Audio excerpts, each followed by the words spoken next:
Dernière partie du bocal local qui est consacrée à la musique avec le chroniqueur tant attendu dans cette émission, Aymeric. Salut Aymeric. Salut Julien. Salut, comment vous allez? Damien, non, parce que Damien, juste avant je fais l'émission, il y a quelqu'un, c'est Damien, ouais, Julien, je perds un peu le... Voilà. Ah oui, vous étiez à Radio Alpa. Exactement. Voilà, Damien qu'on retrouve tous les soirs. Tous les soirs, 17h30, 18h30. Et ben voilà, sur le 107.3 de Radio Alpa. Bien sûr, évidemment, on l'aime beaucoup. Damien, on le reçoit d'ailleurs régulièrement dans le bocal local quand Radio Alpa organise un événement. Aymeric, vous allez nous parler de musique, mais de films là. De films. Avec un groupe que vous aimez bien, Belle et Sébastien. Ouais, j'aime bien, ouais. Stuart Murdoch. Stuart Murdoch, le chanteur de... Voilà, donc God Help the Girl. Et qui sort mercredi. Qui sort demain. Qui sort demain pour vous qui nous regardez. En direct. En direct. Jérôme, bonsoir. Bonsoir Julien. Kifas, bonsoir. Bonsoir. Jérôme, vous faites partie de Irie Heights, qui est... alors, je l'ai présenté comme un label, mais c'est plutôt une sorte de collectif finalement, Irie Heights, un crew en tout cas. Le Irie Heights fête ses 15 ans le 6 décembre prochain à l'Alambic MJC Plaine du Ranceret. Voilà, c'est ça. En fait, Irie Heights, c'est à la fois un label, un sound system, donc un collectif de DJ, un studio d'enregistrement, et on fait aussi de l'organisation de concerts. En fait, on a plusieurs activités, mais la plus grosse activité, c'est le label, en fait. On produit des disques reggae depuis une quinzaine d'années maintenant. Donc je ne m'étais pas trompé finalement quand je dis non, label. Je vous ai annoncé comme un label sartois, mais Kifas, vous êtes un artiste sartois. Quand on parle d'Irie Heights en Sarthe, Cocorico, on est content de présenter Irie Heights comme un label sartois, mais ça rayonne finalement une partout en France et deux en Europe. Oui, complètement. Ça fait une dizaine d'années que moi j'ai eu l'occasion de travailler avec Irie Heights. C'est on peut dire une grosse machine, bien qu'il soit indépendant et que voilà, il ne soit pas forcément de nombreux acteurs. Il rayonne au niveau national et international. Ouais. Et c'est important quand on est un artiste de cette esthétique reggae, dancehall, ragamuffin, d'avoir un label, on va dire locomotive entre guillemets, dans un département. Complètement. C'est un label de référence en France et en Europe, et c'est un des plus gros labels en France. Donc d'avoir la chance d'avoir un label comme ça sur le Mans, ça peut que aider à grandir et voilà. Ça aide pour sa production. Et à rencontrer peut-être aussi d'autres artistes. Oui, des artistes de tout premier plan dans notre musique, dans le reggae, qui sont venus au Mans d'ailleurs la plupart. Donc, voilà. Kifas, Jérôme a parlé d'indépendance. C'est important pour Irie Heights de le présenter justement, de dire voilà, on est indépendant, on fonctionne comme on veut, peut-être aussi comme on peut. Oui, complètement. En fait, c'est une volonté depuis le départ d'être indépendant, de pouvoir produire la musique que l'on souhaite avec les codes reggae. Faut savoir que le reggae, c'est une musique qui plaît au grand public, mais qui a du mal à passer en radio ou en télé.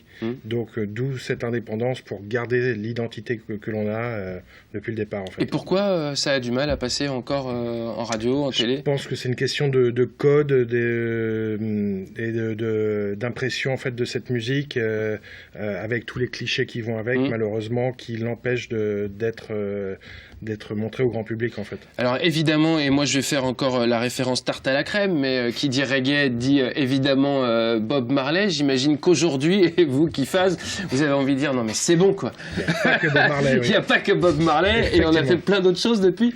Oui, c'est vrai, en même temps ça reste une référence et la contribution à la musique qu'a eu Bob Marley, à notre musique, le reggae, mais aussi à la musique globalement, mondialement. Je crois que c'est Manu Chao qui disait le meilleur moyen d'aller dans les endroits qui craignent dans le monde, lui qui a beaucoup voyagé, c'est de porter un t-shirt de Bob Marley parce que ça provoque le sourire. Donc il faut pas le nier. Voilà. Mais après, le reggae, c'est pas que le reggae de Bob Marley. Et j'imagine que vous, au sein d'Irie Heights, Jérôme, vous pouvez voir toute la palette justement que peut offrir les différents artistes de ce mouvement. Oui, alors on est dans le dancehall, on a le ragamuffin.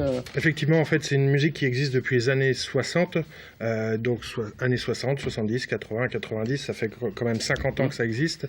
Donc, il y a eu toute une évolution de cette musique à travers différents courants musicaux, en commençant par le rocksteady, le ska, le reggae. Et maintenant, on est sur de reggae moderne avec une pointe d'électro, de dubstep. Donc, on a vu toute cette évolution et Bob Marley fait partie d'une période, mais il y a eu beaucoup d'autres périodes depuis en fait. Alors, ce qui est étonnant, c'est que vous dites que le reggae ne passe pas en radio, passe pas en télé. Pour autant, il y a eu il y a des manifestations toute l'année au Mans et en Sarthe, organisées par Ivory Heights, par le Centre Dynamique également. J'en veux pour preuve le dernier Far West Reggae Contest, où il y a du monde dans les salles. Enfin, ça veut dire que finalement, le reggae, les gens ont envie encore d'en écouter. Et effectivement, c'est une musique super populaire. Les concerts remplissent quand même pas mal. Malheureusement, c'est à la radio qu'on en entend le moins. Kifaz, vous, qu'est-ce qui vous a donné envie de vous mettre dans le reggae, ou qu'est-ce que vous aimez dans ce mouvement, dans cette musique reggae? J'aime la multitude de formes qu'elle peut prendre. C'est polymorphe. Ça veut dire qu'à la fois, on peut être sur un morceau dancehall où on s'éclate, etc. Et puis des moments plus calmes pour être avec soi-même, se laisser aller à des rêveries. Et surtout le message, voilà, un message qui reste fort, le côté social, ça je trouve ça intéressant, une musique qui peut porter des messages. Ouais. Alors une dizaine d'années pour vous de présence sur la scène reggae, voici ce que ça donne Kifaz en clip. Des massifs motivés par la fiesta, donc on peut pas stopper là. C'est que le début des valeurs à défendre, donc on peut pas stopper là. Après la mise à la menthe on me demande, donc on peut pas stopper là. La danse est pull up, ça crie pull up, donc on peut pas stopper là. Des massifs motivés par la fiesta, donc on peut pas stopper là. C'est que le début des valeurs à défendre, donc on peut pas stopper là. Après la mise à la menthe on me demande, donc on peut pas stopper là. La danse est pull up, ça crie pull up, donc on peut pas stopper. J'ai pas le temps d'entendre parler pour parler pendant qu'ils calent toi décalé, qu'ils disent qu'ils veulent toi cavaler. Voilà, Kifaz avec ce titre Stoppé là, on est dans reggae hip-hop là. Oui, c'est ça, exactement, un mélange de reggae et de hip-hop. C'est une des touches que j'affectionne dans cette musique-là, mais c'est beaucoup plus large. Voilà, moi j'aime toutes les palettes et j'essaie d'aller un petit peu sur toutes les notes. Là, c'est le côté festif, là. Oui, c'est exactement ça. S'éclater un peu, suer un peu, on en a besoin avec le temps qu'il fait en ce moment dehors. Et donc vous serez en concert pour les 15 ans d'Ivory Heights le 6 décembre à la MJC Plaine du Ronceret. Quand on a 15 ans d'existence, Jérôme, est-ce qu'on fait un bilan d'étape entre guillemets, et on réfléchit à l'avenir? Quels sont les projets pour Ivory Heights? Alors, à l'heure d'aujourd'hui, en fait, les axes de développement sur lesquels on bosse, ce sont notre studio, car on vient de récupérer une vieille console analogique des années 70.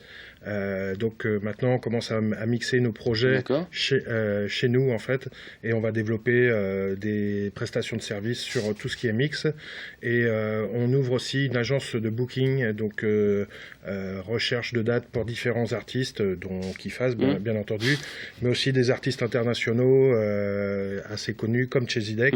Chezidek qui sera présent le 6 décembre, qui est un chanteur jamaïcain. Voilà, exactement, et qu'on connaît depuis 12 ans maintenant, et avec qui on a une relation privilégié. Il nous donne la confiance pour qu'on s'occupe de rechercher des dates pour lui partout en Europe en fait. Il y a des relations assez fortes d'ailleurs avec la Jamaïque, souvent des membres d'Ivory Heights partent en Jamaïque. Alors pour quelles raisons? Est-ce que c'est pour aller dénicher de nouveaux talents, ou est-ce que c'est tout simplement pour entretenir aussi certaines relations avec les artistes que vous pouvez connaître depuis quelques années? Alors c'est déjà pour continuer les relations qu'on a avec certains artistes, pour travailler sur de nouveaux morceaux, donc créer des nouvelles instrus avec des musiciens de là-bas, et aussi travailler avec des artistes généralement qu'on connaît déjà, ou alors de nouveaux artistes qu'on a entendu parler soit via internet, soit par relation. On se ferme aucune porte. Maintenant, on a déjà tout un panel d'artistes avec qui on travaille, et on essaye vraiment de se concentrer sur eux pour développer leur carrière. On est dans ce but-là. Kifaz, vous êtes déjà allé en Jamaïque? Non, pas encore. Est-ce que, je parlais de rêve, ou en tout cas, c'est un but quand on est chanteur de reggae, quand on a un groupe, de se dire, allez, il faut y aller au moins une fois en Jamaïque ou pas? Oui, une fois, ça me paraît intéressant.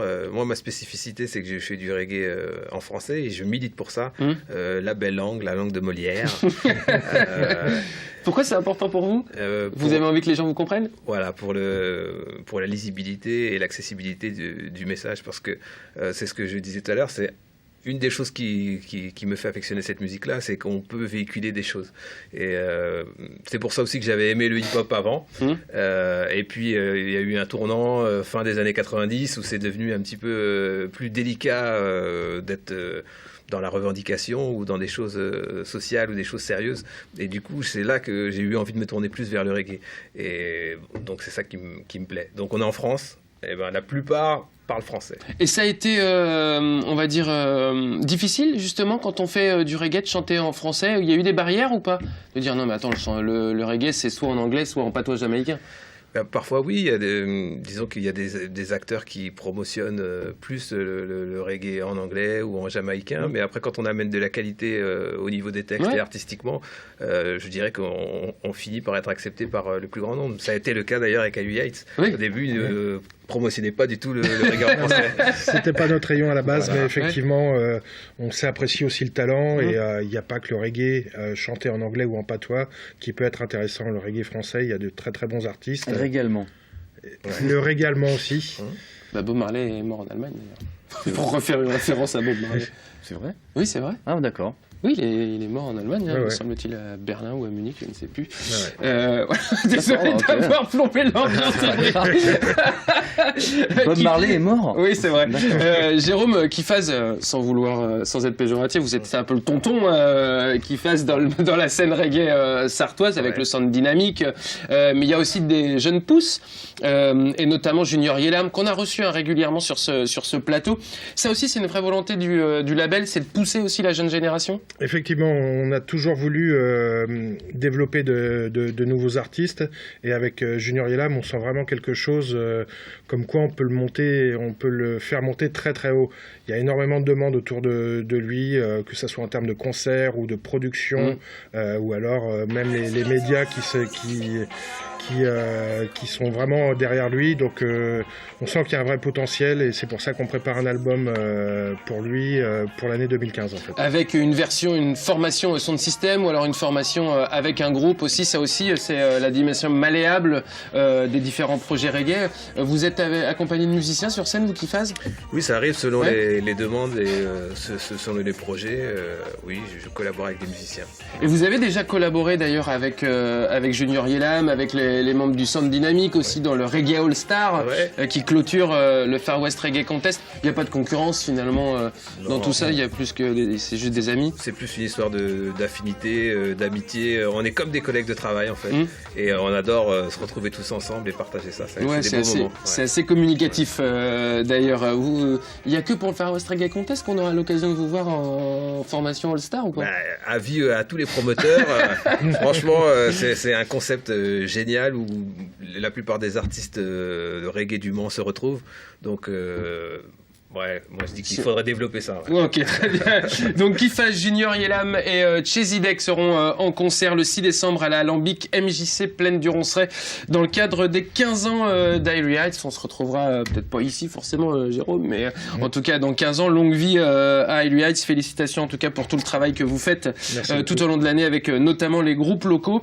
On va continuer de parler musique avec vous, Emeric, plutôt pop là. Là oui, c'est deux univers même pas si éloignés, mélodie, tout ça, etc. Enfin, voilà. Avec Belle et Sébastien. Belle et Sébastien. C'est un peu plus compliqué. Disons que voilà, c'est un film qui s'appelle God Help the Girl, qui sort donc demain. Et en fait, les origines de ce film-là, c'est Stuart Murdoch, donc qui fait partie de Belle et Sébastien, qui avait écrit quelques chansons qui racontaient une histoire, l'histoire de God Help the Girl, l'histoire d'une jeune fille qui veut s'accomplir, qui veut devenir adulte, et puis pour ça, en fait, elle va passer tout simplement à faire de la musique, à monter un groupe, etc. L'histoire est plutôt sympa pour tous les musiciens, en l'occurrence, parce qu'on est tous passés par là, je pense. Et puis voilà, donc il a écrit ces chansons-là. Il s'est dit c'est pas pour Belle et Sébastien parce que ça va pas avec eux. Finalement, ils ont quand même fait un album qui est sorti en 2012, à part, légèrement à part. Et puis là, donc, il sort enfin en film, parce que c'était son grand rêve, c'est de pouvoir en faire une espèce de comédie musicale. Il l'a réalisé? Il l'a réalisé lui-même, une espèce de Jacques Demy c'est ça. écossais. Je vous propose de regarder ce que ça donne en bande-annonce. Let me tell you this. If you want to hear your voice floating in the middle of a beautiful tapestry of frequencies, you're going to need a pop group.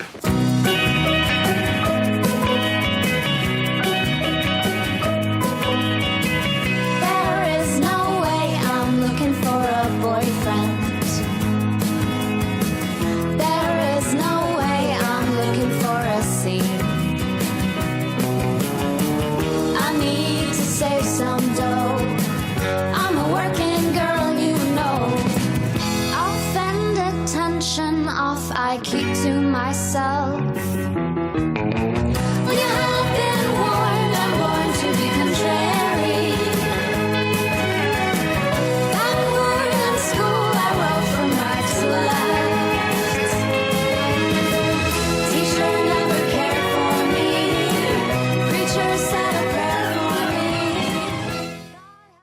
God Help the Girls. C'est ça. Et donc ça sort demain, ça sort pas au Mans encore. Je pense que c'est plus les cinéastes qui vont programmer ça d'ici les semaines à venir, j'imagine. Sinon, il est déjà disponible en VOD de toute façon. Ouais. On est plus dans un système RSA, ouais. Ouais, complet, ouais. Là, totalement. C'est un film indépendant.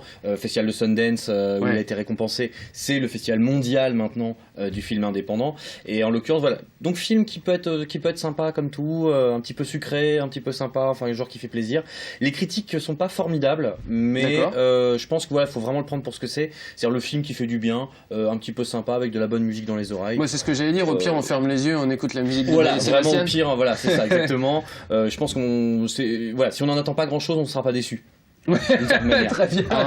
God Help the Girls, donc pas forcément disponible en salle pour le moment au Mans, mais disponible en VOD si on le souhaite, en allant chercher sur le net dès demain pour vous qui nous regardez en direct. Et puis on conseille aussi à tous ceux qui ne connaissent pas encore Belle et Sébastien de se procurer les albums parce que c'est très beau. Voilà, à chaque fois c'est vachement bien. C'est pas forcément le genre de musique à écouter en faisant de attention, c'est vraiment une musique de fond, mais à chaque fois c'est toujours délicieux et c'est super joli. Stuart Murdoch pour le leader de Belle et Sébastien. Merci beaucoup Émeric.